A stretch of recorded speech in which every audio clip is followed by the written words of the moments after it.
En la discusión en el Pleno del Real Decreto Ley que está en el origen de este proyecto de ley, tuvimos ocasión de fijar nuestra postura global y señalábamos allí que las medidas propuestas son muy numerosas, algunas adecuadas, en la dirección correcta, pero en general de escaso efecto económico, muy numerosas pero con muy pequeño efecto, más efecto mediático a menudo que efecto económico.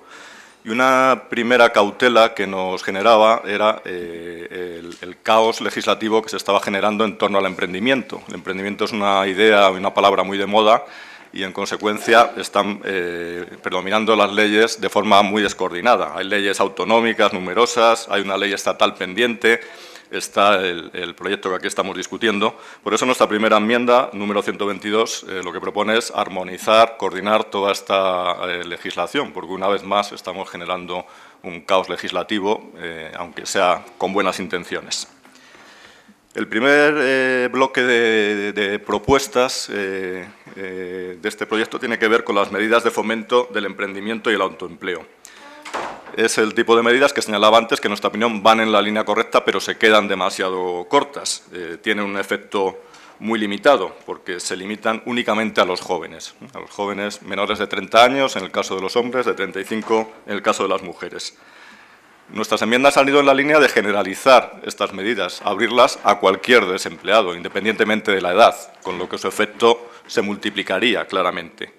¿Por qué impedir a los no jóvenes lo que aquí se propone? Una tarifa plana de la Seguridad Social para nuevos autónomos, capitalizar el 100% de la prestación, compatibilizar durante un tiempo la prestación y el inicio de la actividad, tener la posibilidad de reanudar el cobro de la prestación. Son medidas adecuadas, pero ¿por qué limitarlas solo a los jóvenes? El efecto se ampliaría y serían mucho más beneficiosas quitando los límites de edad. Y eso es lo que hacemos en nuestras enmiendas 99, 102, 103, 104 y 105. Segundo bloque de medidas se refiere a los incentivos fiscales al inicio de la actividad.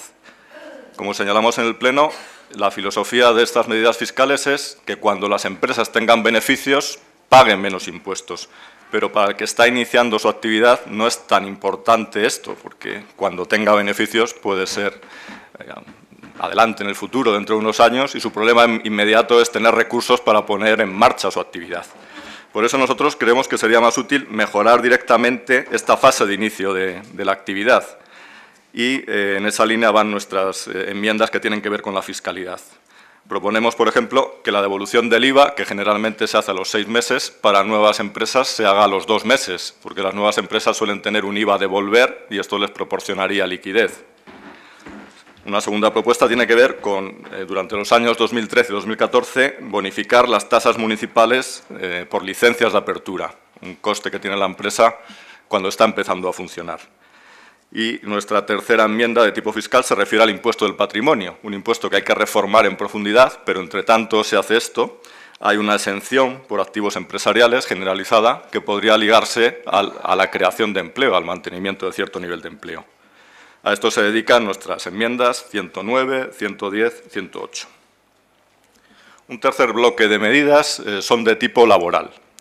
Este es el bloque que a Unión, Progreso y Democracia le genera mayor rechazo y el que hace imposible que podamos apoyar la globalidad del proyecto de ley que se nos plantea, porque son medidas de tipo laboral que profundizan en la precarización del mercado de trabajo. Ya la reforma laboral iba en esa dirección. Esto es un paso adicional en esa dirección que, en nuestra opinión, es una dirección claramente equivocada.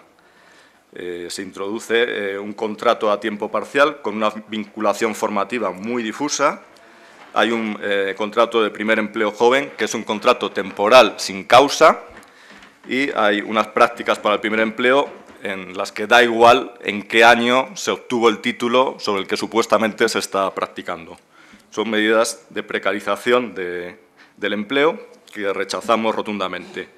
En nuestra opinión, además, estas medidas aumentan la complejidad en el menú de contratación, una crítica habitual por parte de los expertos, y se basan de nuevo en las bonificaciones, unas bonificaciones costosas y a menudo ineficientes, que más que crear nuevo empleo, lo que hacen es sustituir un tipo de empleo por otro, crear empresarios que van a la caza de la bonificación. Nuestras enmiendas a este bloque laboral son la 111 y 117. La 111 propone la supresión de estas medidas de precarización y la 117 introduce nuestra propuesta laboral, que conocen sus señorías, sobre la creación de un contrato único indefinido, que en nuestra opinión sería una solución mucho mejor y muy especialmente para los jóvenes. Sería una solución mejor para todos, pero especialmente para los jóvenes. Hay otros 3 bloques de medidas a los que hemos respondido con nuestras enmiendas, que tienen que ver con la morosidad, con la necesidad de crédito en la economía y con la situación de las personas con discapacidad. Respecto a la morosidad, hemos introducido enmiendas con la idea de perfeccionar las propuestas que aquí se nos traen.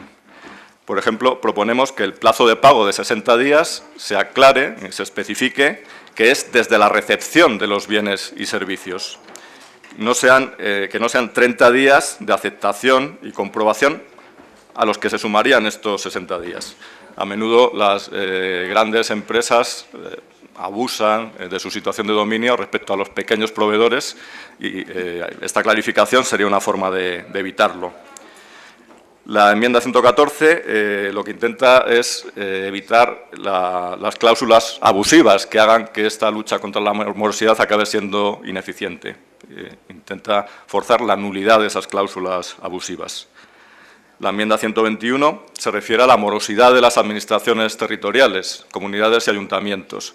Y proponemos, como hicimos en una proposición no de ley que fue rechazada, que cuando se supera el plazo legal de pago por parte de una administración territorial, el empresario pueda cobrar de la administración central, que posteriormente descontaría ese importe de las transferencias a la administración territorial, lo que sería una forma muy efectiva, en nuestra opinión, de garantizar el final de la morosidad de las administraciones territoriales.